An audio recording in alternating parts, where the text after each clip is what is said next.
Thank you. Again, I'm an addict. My name is Tim.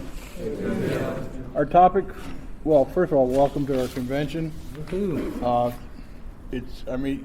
I can feel the energy and the recovery spirit in this meeting. Just listen to people talking about service. You know, if you're going to be in our sponsorship family, you're going to do service. And somewhere along the line, we're losing that. You know, with people coming in, you know, if they don't get involved in service, we won't continue to grow. And I see some people here that have done service for a long, long time and have taught me so much. And I'm looking forward to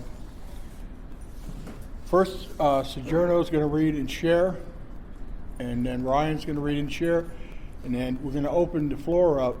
And if you raise your hand if you want to share, please come up, sit at the seat, so we can record it. I turn it over to Sojourner. All right. Thank you. What's up, family? I'm a recovering addict. My name is Sojourner. I want to welcome the newer members. You are the most important person here. We can only keep what we have by giving it away. And today is a men's rap. Men's rap. Yeah, we can get nitty gritty down up in here, right? I'm excited about this thing, man. You know, I want to thank Gretna for inviting me here to be part of this. You know, I'm always up for some service. They called me and asked me would I be interested in talking about me. And I said, absolutely. You know, that's what I do. And, you know, man, my clean date is 9/5/2010. I have 5.5 years clean, and I haven't found it necessary to use no drugs. And I'm truly grateful for that. You know, I learned that gratitude is a state of being grateful, and grateful addicts don't use no matter what. And those what's always change. I'm gonna talk a little bit about the men in my life, since we're talking about men. And I'm gonna take it back a little bit, and I ain't gonna stay there too long, and I'm gonna get real current with what's going on in my situation today. You know, I was born in Buffalo, New York, upstate New York, home of the Buffalo Bills. And my mom brought me home on April 15th, 1969. And she brought me home to some housing projects, Frederick Douglass Towers, and we moved around there for a little while. My dad and my mom ended up separating by the time I was 2. So I knew who my father is, but the thing about it was he wasn't there every day. The men in my life, my father, my biological father, who he was always my hero, you know. He was an All-American in football in high school. He had some scholarships to play ball. And then there was my grandfather, who raised 9 kids. My grandmother had a stroke, and he was my hero as well. He showed me a lot of things about life. And then there was my sister's father, who was my homie, who showed me a lot of things about life. By the time I was 9 years old, man, I had already experienced sex. You know what I'm saying? Man, I had already been approached by a pedophile. You know, I could even spot the tracks on a junkie at 9 years old. So I was kind of like one of those kids at 9. They used to call me a man-child. And I remember just having this real serious look all the time on my face. You know, they named me Sojourner, you know, and I wore the name real proud.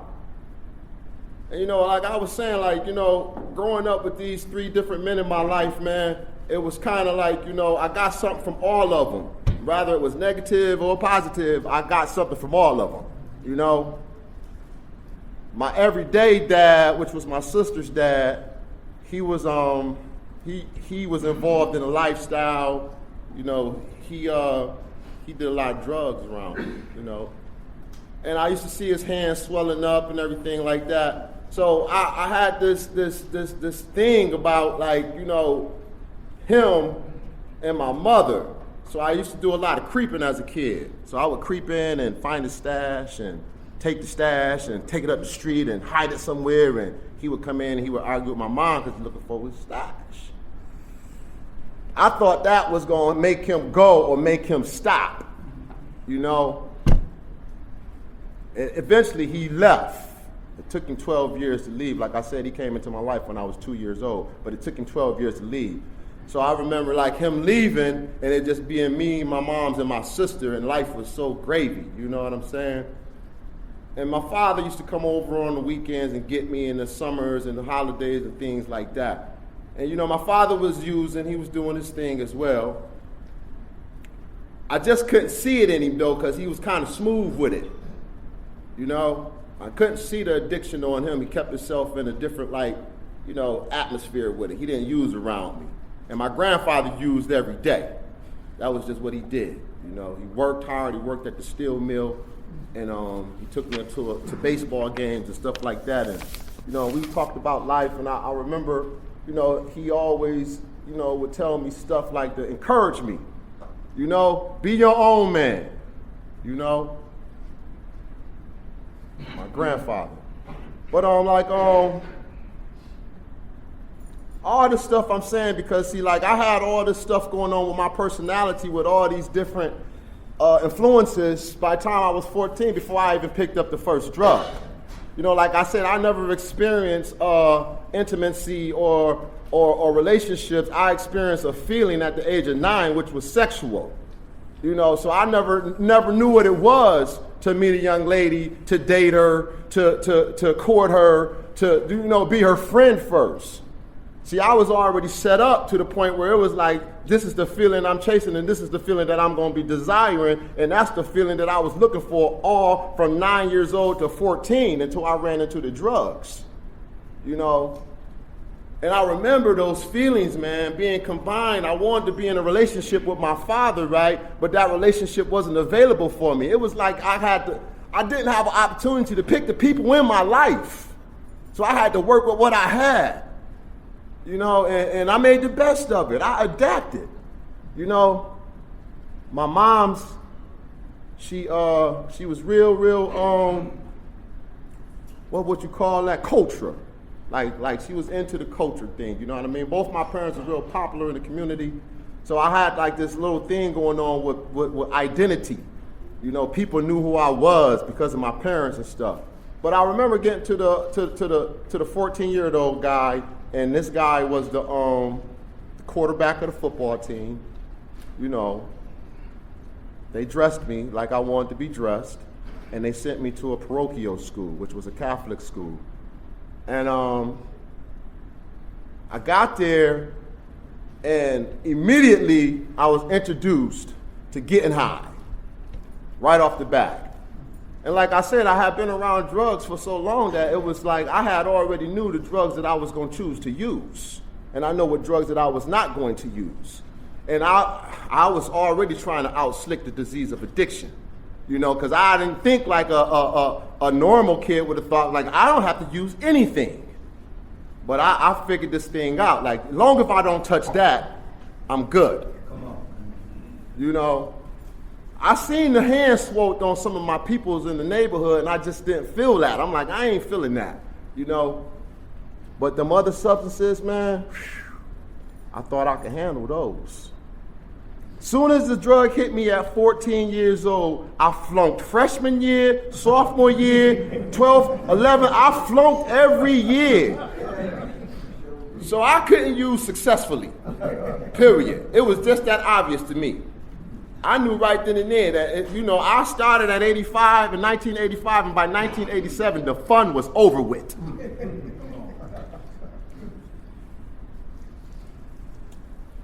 One of the biggest emotional crises that I have to talk about, I always share this because it's the first crisis that I felt as though that pushed me to a place where I was willing to do anything to get away from the feelings.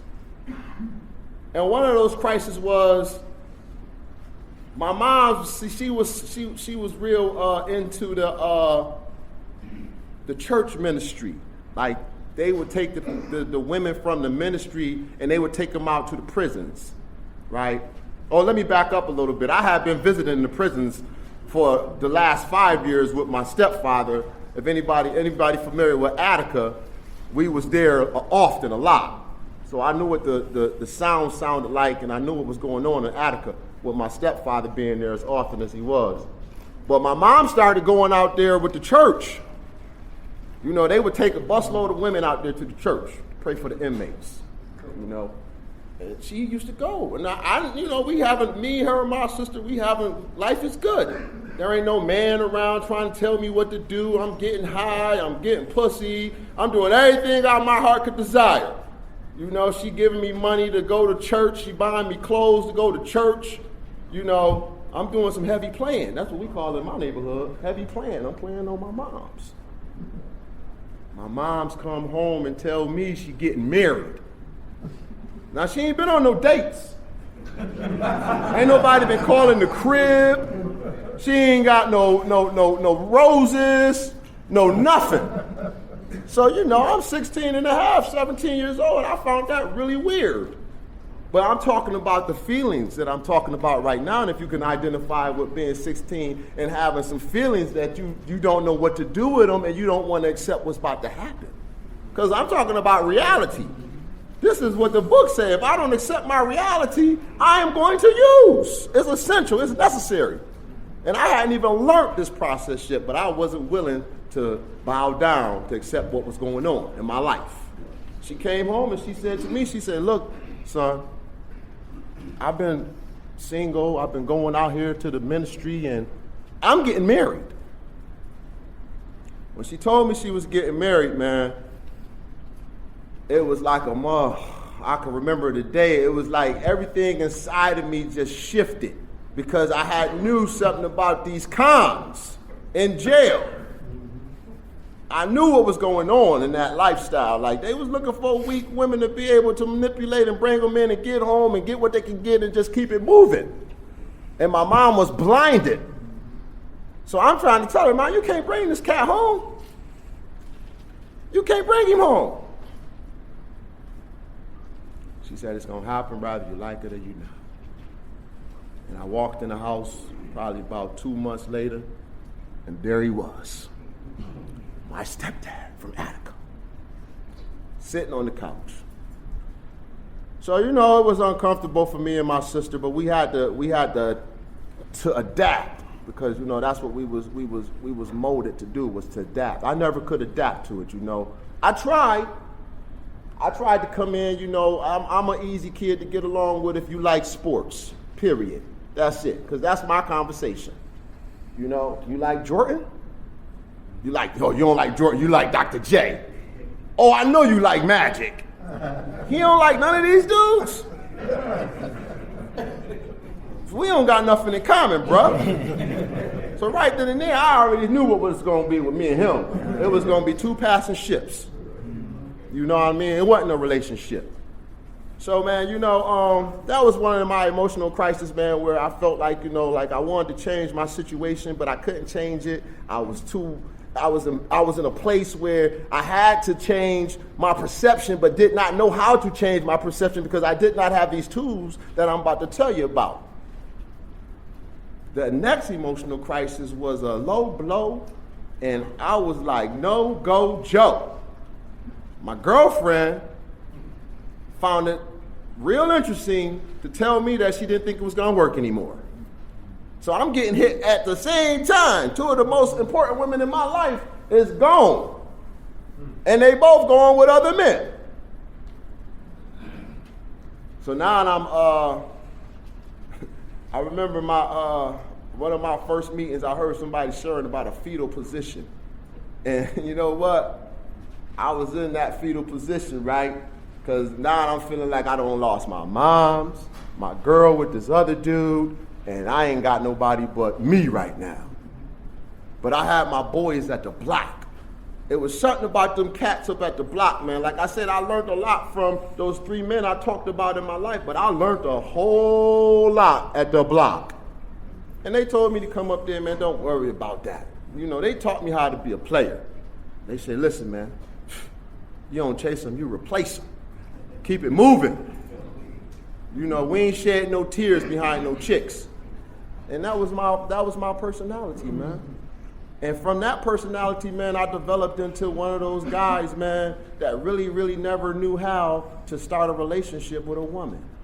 I didn't know nothing about buying no roses. I didn't know nothing about holding no hands. I didn't know nothing about no communicating. All I knew was this is what it is and this is what it's supposed to be. And the book talk about the core of my disease is self-obsession. See, I ain't even talked about all the drugging. I'm just talking about the disease.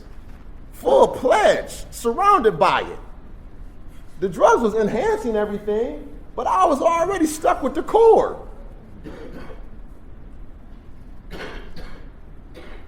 I come from a long family of using addicts, right? And I had enough addicts in my family die from the disease of addiction. And I would have figured that would have put me in a place where I would have changed my thinking. It never stopped. My uncle died from an overdose. My other uncle died from HIV. My aunt died from an overdose. It never stopped. People was dying. And I still was continuing to go on that path of self-destruction.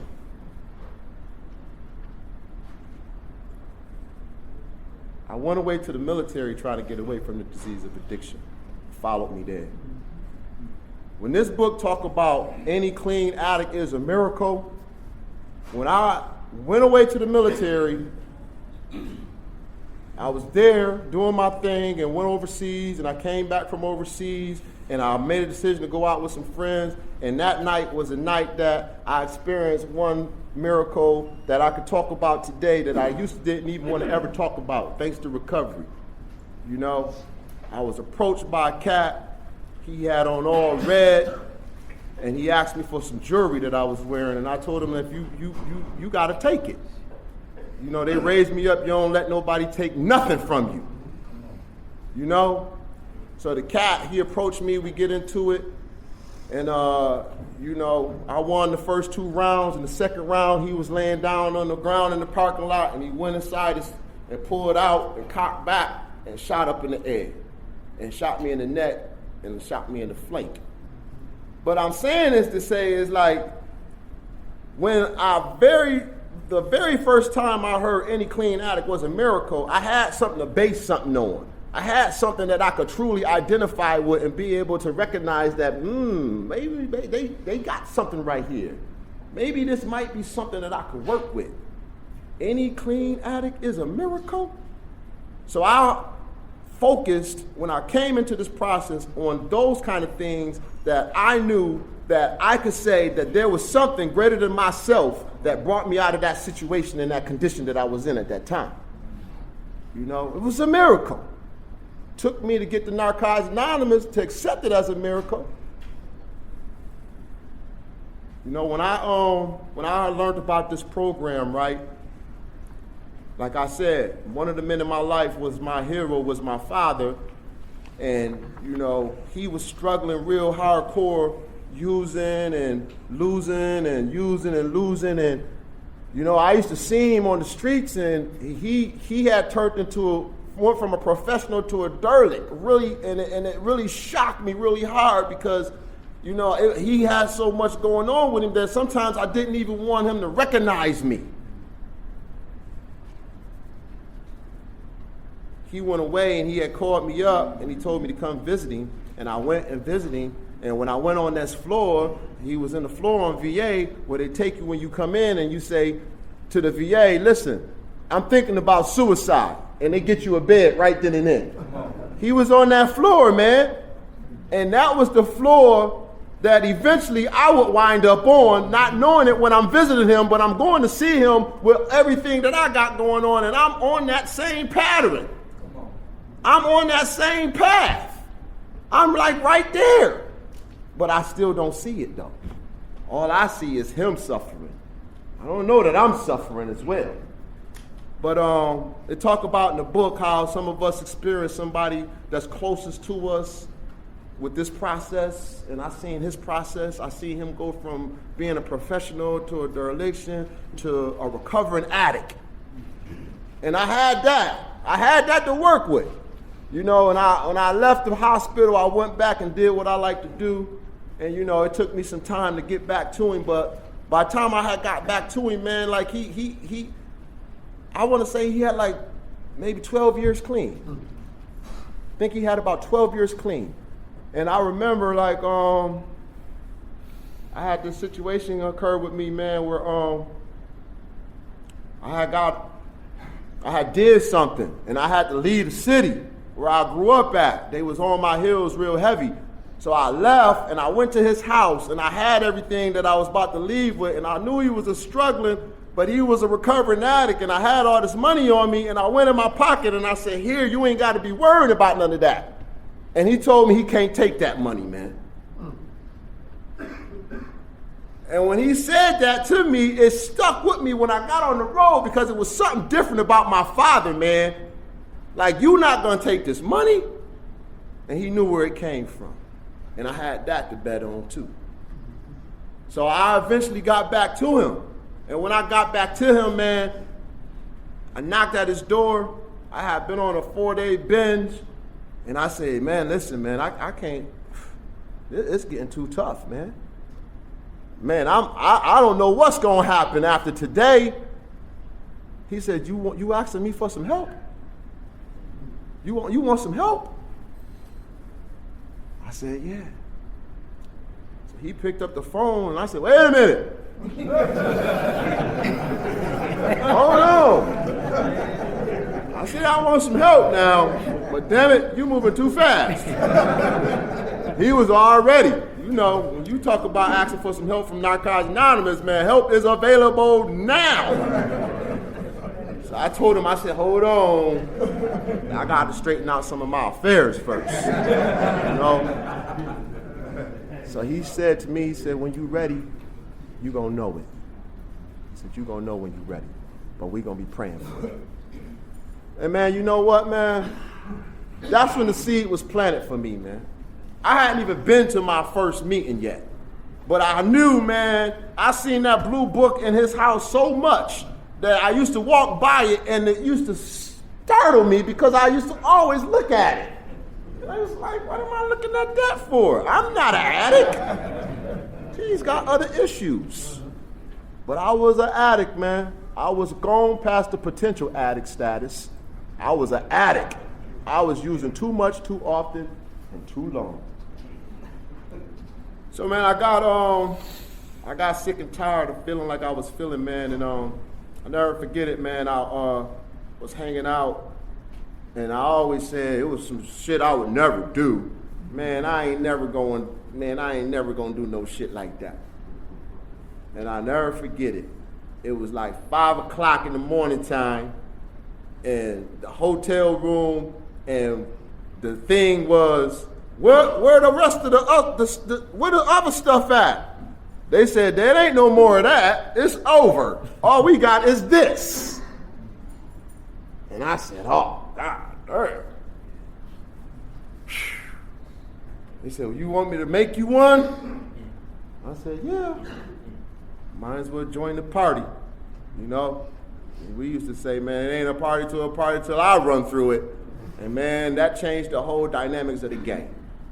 You know, now things was going a little bit quicker in my life. You know, the money was going quicker. You know, the relationships was already done. You know,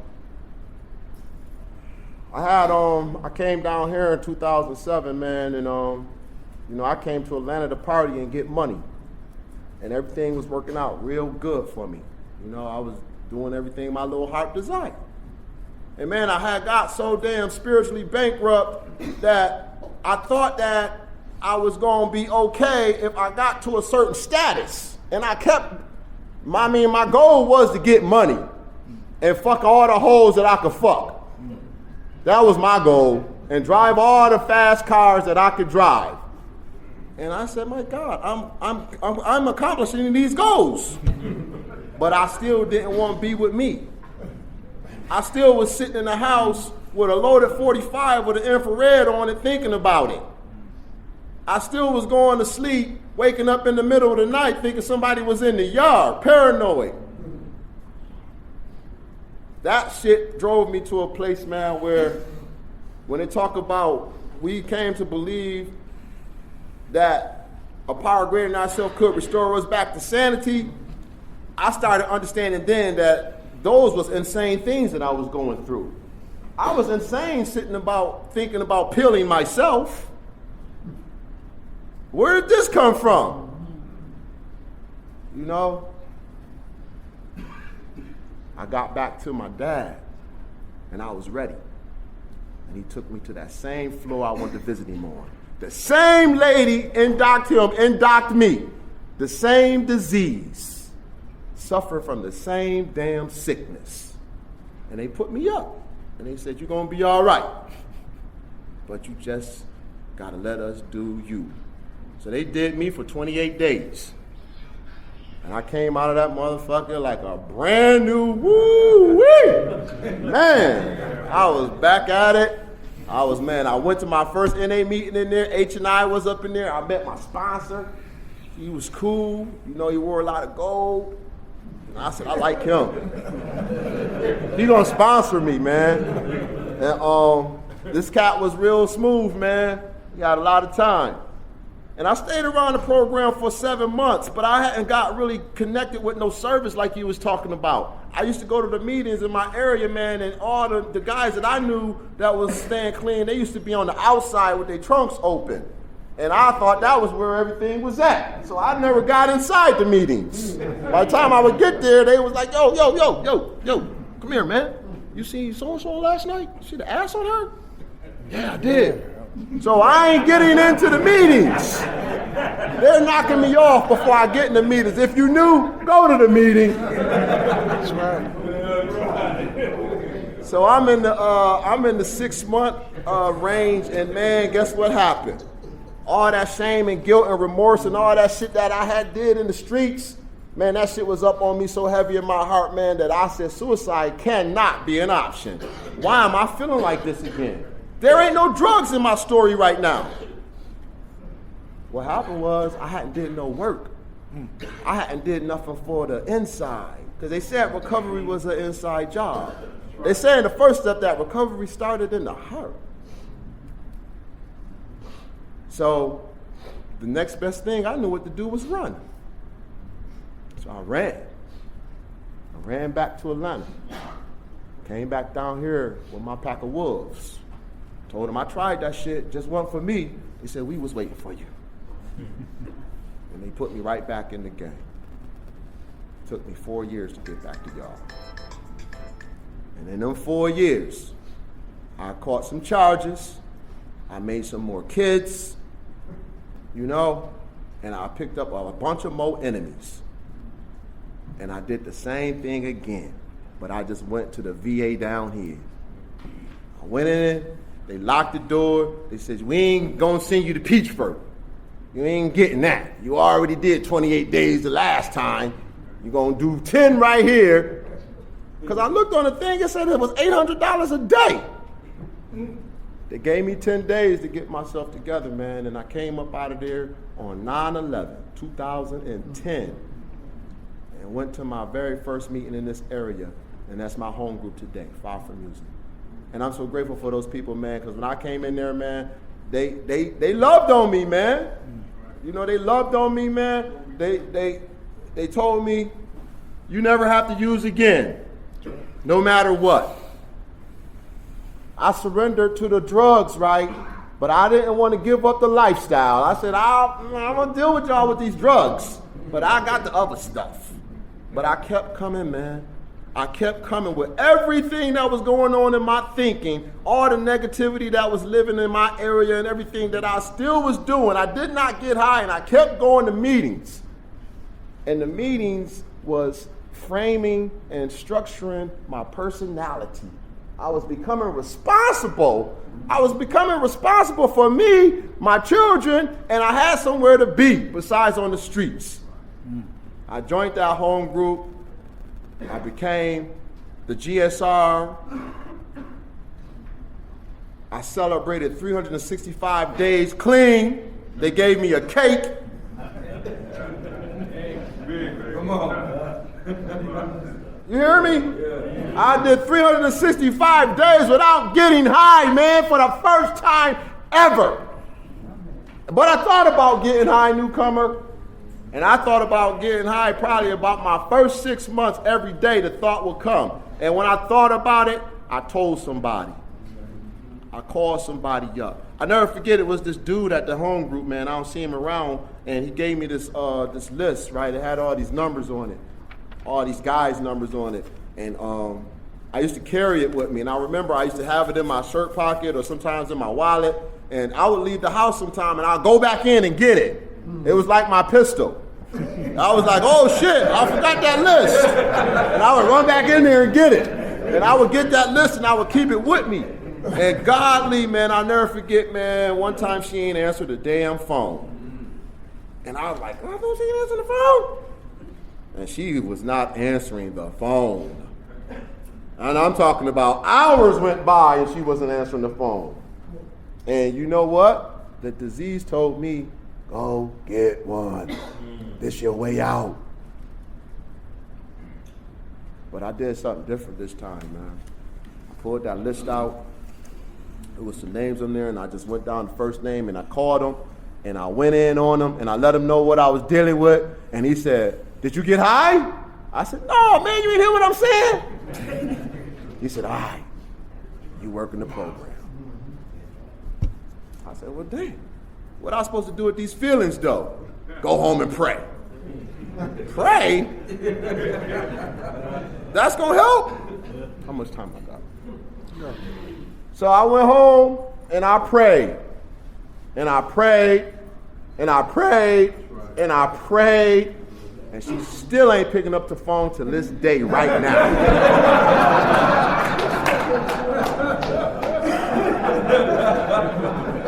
She ain't picking it up.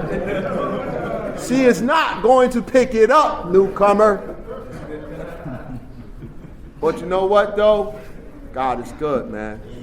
Because, see, that was the shit that I just talked to y'all about with my moms and my girlfriend. They drove me insane. I blamed it on them for years. It's their fault that I treat every woman like I treat them. So that one didn't pick up the phone, and guess who didn't get high? Me. Went to the meeting and shared about it, and that was my first time sharing my experience, strength, and hope. Because I got through some shit. I survived some emotions. Got a phone call one day from my younger brother. He was all excited. He was like, yo, bro, I'm so happy for you. I'm like, what the hell? He like, you know your clean date is my birthday. Wow. This is my brother, right? And I'm like, oh, yes. And we kicking it. And he telling me how proud he is of me, that I ain't getting high and I'm making better decisions and choices. And he always wanted to be like me. But now he really like, yo. 2 days later, I get a phone call from my god brother. My brother just got smoked. It wasn't 2 days after I spoke with him. Got smoked. And if any of y'all in here is minimizing drugs, he was going to smoke a blunt. And they set his ass up. If he had not been a blunt smoker, he would have been still living. I went to a meeting. I talked to my sponsor. Talked to my family. I thought about revenge. I thought about killing, homicide, all that shit. I didn't get high. And I kept coming back. And I'm talking about, like, man, those feelings, man, that I had was those kind of feelings, man, where I was already plotting in my mind, like, what I'm going to do. What I need to do is, this is what I need to be doing. I don't need to be sitting around y'all talking about some fucking recovery. But I did. See, this personality change, man, it had to come from y'all because I did not know how to do it on my own, man. It says recovery is an active change of ideas and attitude. The ideas I had was get my money, flip it. Y'all said, no, you can't get your money and flip it no more. My attitude was, I'm going to do me regardless of whoever I don't give a, I'm doing me. I said, no, man. You got to do it the Narcotics Anonymous way, the spiritual way. You got to apply some spiritual principles in all your affairs. And that was an affair that I applied some spiritual principles in. And I got through that, man. And the boy put the pistol down and turned himself in, and the police carried him off. And me and my family forgave him at his court date. But I'm saying this to say that this program has given me an opportunity, man, to live 2 lives in 1 lifetime. And my man always say that right here. That's his thing. And when I hear that, man, I can say to myself, man, like, I thank God. Because, man, I was in some situations, man, and I come out of them situations, man, and I know today that there was miracles, and there wasn't just luck or perfect timing. You know, I had this concept that y'all gave me that it was mine. I could get an understanding of God of however I perceive it to be. But I had this evidence that he had already been with me. He had never left me. I was looking for God, but he was already with me. And I seen these things in my step work when my sponsor told me, he said, you know what? We was working a 4th step, I believe, and he said, man, you know what? You really enlightened my spirit. And when he said that, man, it brought tears to my eyes, man, because I was like, God damn. Because I finally realized that I have a purpose, that God had blessed me, gave me another opportunity to live life. Man, I'm telling you, man, this program is awesome. You know, because I grew up, man, the way I wanted to grow up. You know, I chose to thug it. You know, I never ever got tricked in the game. You know what I'm saying? I wanted to be a street nigga, period. That was who I was. But this process, my oldest son came to visit me. He wasn't talking to me. I got here. My sponsor told me to write him a letter. Wrote him a letter. He never responded. Stayed clean. You know, I got another son. He got diabetes. I was so scared of him because he type 1. Now he come visit me. I take care of him. I feed him. I count his carbs. Man, this is the program. Both my sisters call me to talk to me about life. My father's a recovering addict. He come to visit me. You know, man, they couldn't even find me, man.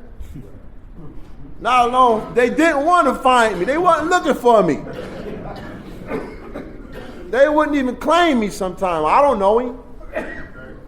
You know, but today, man, you know, anybody in the family going through something, man, guess who they call?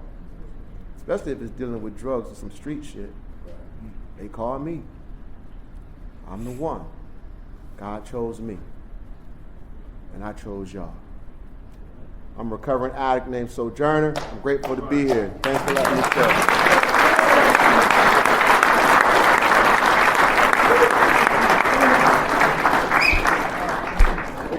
Thank you. Very good to know. Ryan? My name is Ryan. I'm an addict. Hey, Ryan. Let me see.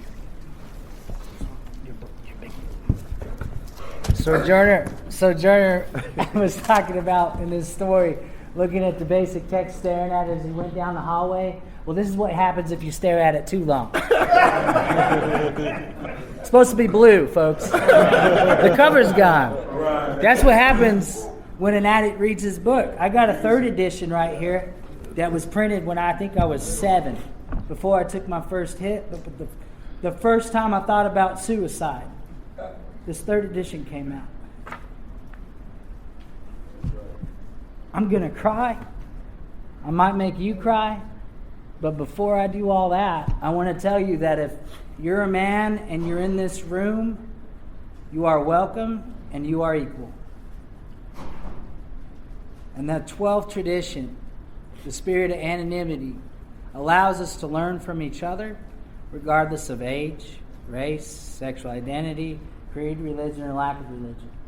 And it's only by all that do we have all this hope sitting here. You know, we got a lot of hope sitting here. There's not a woman in here, and look at all the men trying to get in here. You know, because we want that recovery. Because we want that. We want that. We want what we see. And I want what I see in Butch's eyes.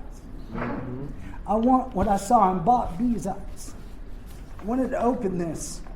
Bob B passed on. He wrote, I found the only NA meeting in the world. And that title is titled that because at that time, that was the only NA meeting in the world. And he said, my name is Bob B. from Los Angeles, California.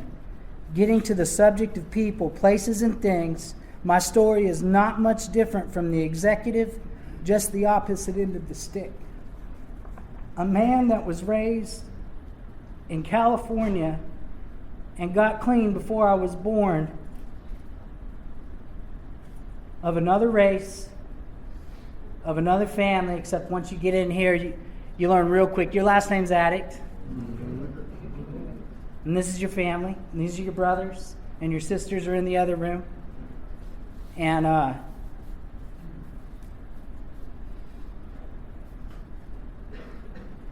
was in the state north of Bob B. And I was 3 years old when I saw my stepdad grab the knife. He was on my mother. And I blacked out after I saw him grab the knife. And I don't know what happened after other than she went away.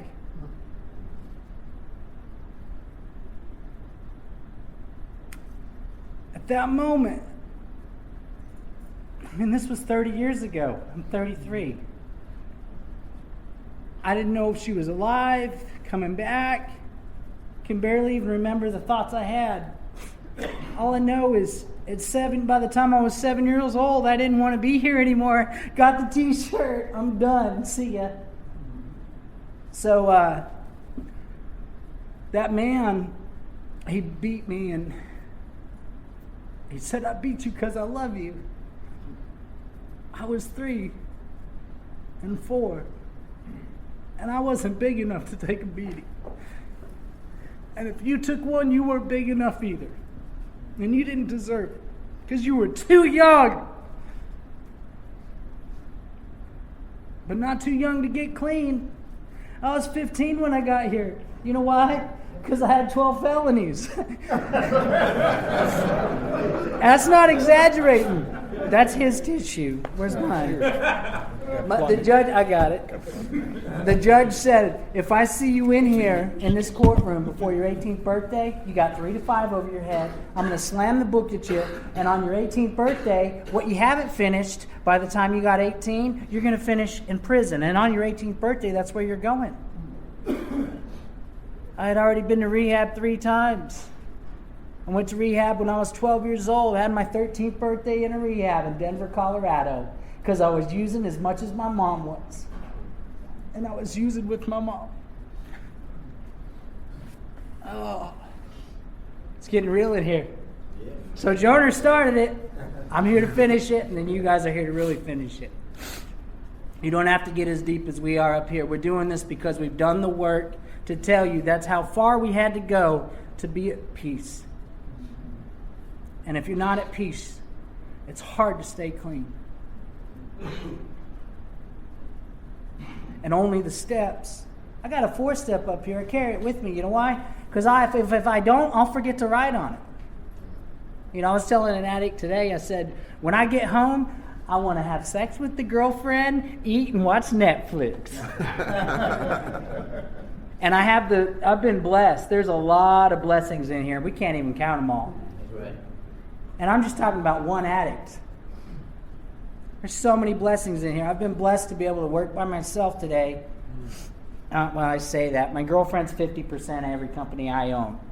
And I said girlfriend, not wife, right? So when we separate, we keep our business. If it happens. We've been together almost 2 years, and I don't think that'll happen. So anyway, back to the stepware. I like to carry it with me because, I'm afraid if I drop it and you pick it up and read it, but as long as I don't have my name on it, then at least that'll make you feel better knowing that you're not as sick as that guy. Like, whoa. But to remind me of where I got to and why I got there, and that clean time does not equal recovery, but it is impossible to get recovery without. So yeah, I was 15. I got to the rooms. I had 12 felonies. NA was a lot better place than prison, in my mind, And just for today, I stayed, so I never went to prison yet. Just for today. And it was hard, like the speaker who got clean at 19. It was hard to walk in at 15. I got clean in Kentucky, little town called Paducah. Little town off I-24 between Nashville and St. Louis. You'd miss it if you blinked. 7 exits, you're out. There's no loop, there's nothing. There was one NA home group. And we met 7 nights a week. 4 nights at a rehab where I graduated from twice. Well, I went to that rehab a 3rd time, but not because I used, but because I got out of that 4th rehab after a full 90 days, because they told me, they said, look, you probably need to go for some extended, like maybe 90 days instead of 30, because and I wanted to commit suicide. Because when we know we can't use, and we know everything's not what we want it to be, and we've been taught that, maybe. My mom slit her wrist when she was 19. It was in my blood. I'm Native American and Sioux. We were oppressed people. It's in our blood. We are susceptible to addiction already. We're susceptible to depression already. Then throw the disease on it. See how functioning adults we are. See how good we are in the world when we grow up. Watch. Without NA, I would be nowhere.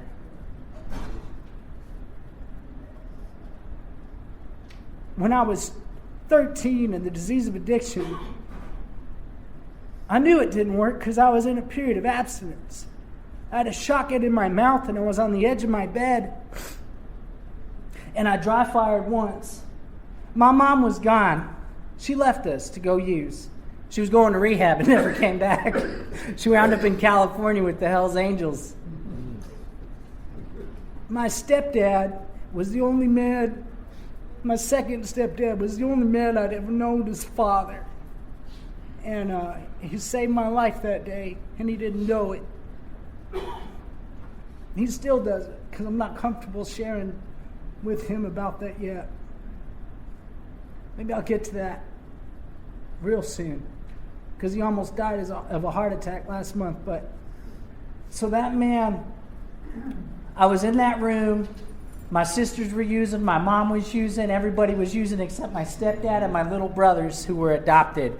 No blood in the family. There's 4 people in there, and I wasn't blood related to any of them. And I felt so alone, and I was in some poor ass town, and there was no NA.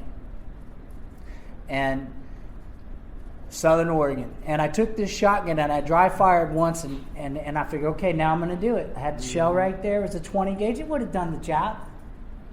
And I heard a knock on the door. I can't knock on the table because we're recording. I heard.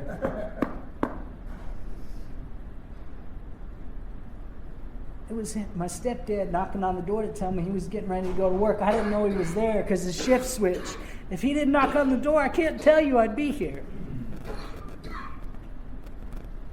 And if you didn't show up in my life on a daily basis, in meetings, in your lives, with your families, with your jobs, with your careers, and your fellowship, and your service, and your sponsorship, I can't tell you I'd be here now. I wanted to be here today because, one, I was asked, and I try not to turn down service positions if I'm asked. And 2, because the definition of man, I'm learning from you, because I didn't trust the one I came up with. He tried to kill us. I'm still messed up, man. I'm in the middle of a 4-4 step. I got 18 years clean, and I still ain't over it. And I've heard in these rooms, you may never get over it. You may just get better with it. And that speaker was talking about the monster he became clean. Just for the day I haven't hit a woman clean. Or use ever. And just for today, if I stay clean, I know I never will. I'm going to give you a guarantee about relapse. Because it's hard to get recovery without clean time, right? Mm-hmm. And the longer we stay clean, the deeper we go. Just ask Butch. Or Tim, or Sojourner, or anybody else in here who's working steps. You know if you're working steps. Here's a guarantee. We have never seen a person relapse who lives the Narcotics Anonymous program. To me, living the program, I go home, I don't yell at the girlfriend, I don't kick the dog, and I don't look at all these pretty things around here today. You know why? Because I got a girlfriend who took care of me last night. Right after dinner, Netflix. It was a different order, but it was dinner, Netflix, and my girlfriend. And she wanted to be here today. She's a non-addict. And she wanted to be here today, but I said, no, it's cool. I'll just be there for the day. My driveway's 62 miles down the road in a town called Bogart. And there's a Caterpillar plant there. That's about it. And but it's about 30 miles from 20 different meetings. You know? And you know, she wanted to be here. And I said, well, I'm going to the men's rap. She's like, cool, okay. She doesn't understand, right? And I've only been with her 2 years. I don't think she's ever been to a convention with me yet. And because that's for me. That's my time. That's my time. And if I don't take Ryan's time, recovery time, step work time, I ain't going to have any time for her. You know why? Because she won't want me to have any time for her. Because the addict that doesn't stay plugged into the fellowship, this guy, I got 5 ex-girlfriends that let me go to prove, you know, that's what happens. And but I said, yeah, it's a men's rap, and you know, we get in there and we talk about whatever, and you know, I heard a laugh over there. So my sponsor would have told me, I didn't call my sponsor this morning. I called another guy who lives in my actual town. By the way, I want to tell you something. My sponsor, his name is Don N. He lives in Anna, Illinois, and his sponsor's name is Tiny B. And they got clean up north of here, just over the river from where I got clean. But I believe it's important that if you're in my life and you're my friend, I want to know who your sponsor is, and I want to know who you sponsor, and I want to see who you're giving your hope to.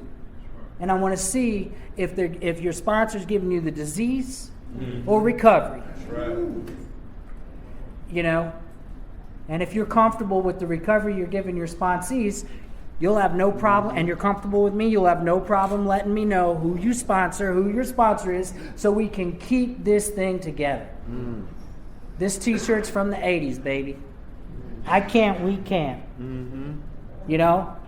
And I want to be in your family with the last name Addict, and I want you to be in mine. I was in Austin, Texas for 2 years. I'm just down the road in Bogart. You know, I welcome you to be my brother in recovery for as long as we have on this earth and as long as we have clean, you know. And those things to me go hand in hand. I've actually been clean and in recovery longer than I ever was before I even got here. And I'm very blessed to have that. And I'm very honored to speak in front of you guys. I'd like to learn a little bit from you. We got about 20 minutes. Tim's going to take hands. Thanks for letting me share. Thanks for sharing. Come up.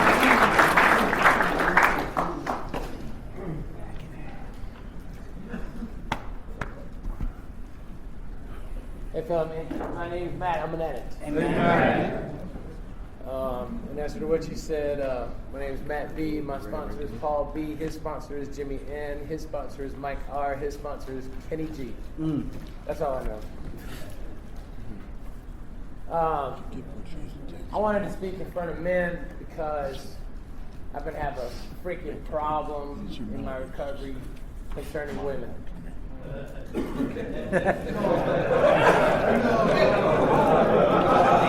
Saying this is so. Yeah, come on. I'm gonna stand up because I need to stand up. I got 14 years clean from drugs, and but I have 6 days clean from relationships, and I've been through step 4, and I just did a 6th step. I just started the 7th step. And note, I took a vacation from NA because I figured y'all didn't have all that much to teach me. I didn't go to meetings. I didn't use drugs, you know. And most of that time I was married the second time. But I've just gotten to the point where I just feel dirty over what I've done. You said you had 5 girlfriends over a number of years. I had 5 girlfriends a few months ago. And that's not a brag, because there's definitely a such thing of too much of something where I just got all fucked up. And not long ago, I found out that I'm going to be maybe going to be a father again. Not playing. Right. Nope, not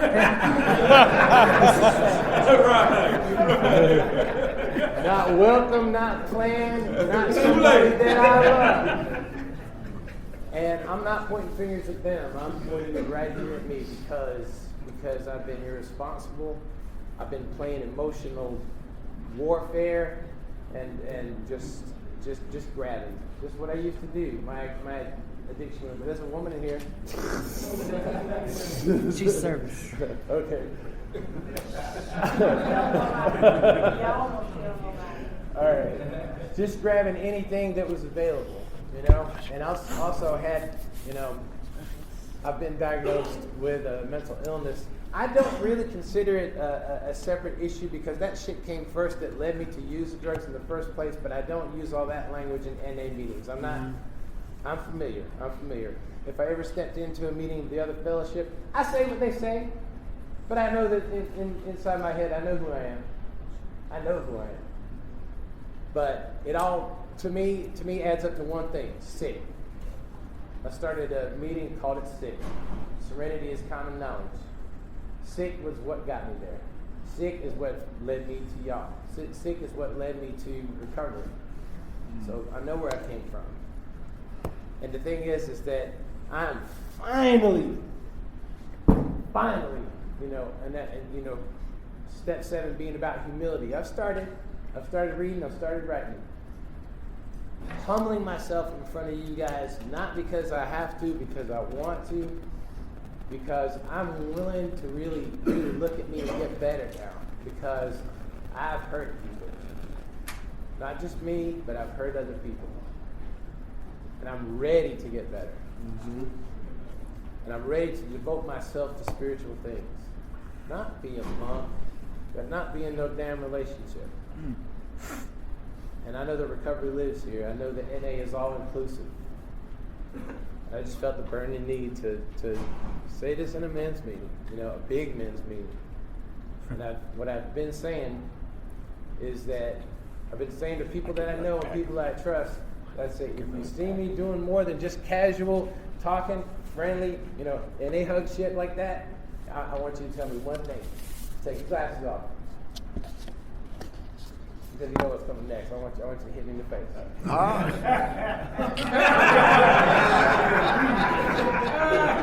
But I just got these, so tell me, take your glasses off.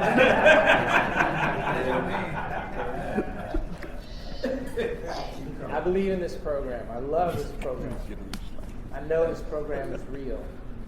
The thing that led me to this program, I had a spiritual awakening before I got here. Not the last one, but a real definite one that I'll never forget. And I heard my body speaking words. Not hearing it through my ears, but I heard my body tell me it's going to be okay. Because that was an answer to a prayer. And then about a month later, I found y'all. So I know things are going to be okay. I just need to surrender and work on the day. And just work on the day. Thanks for sharing. Thank you. Man, Coach G.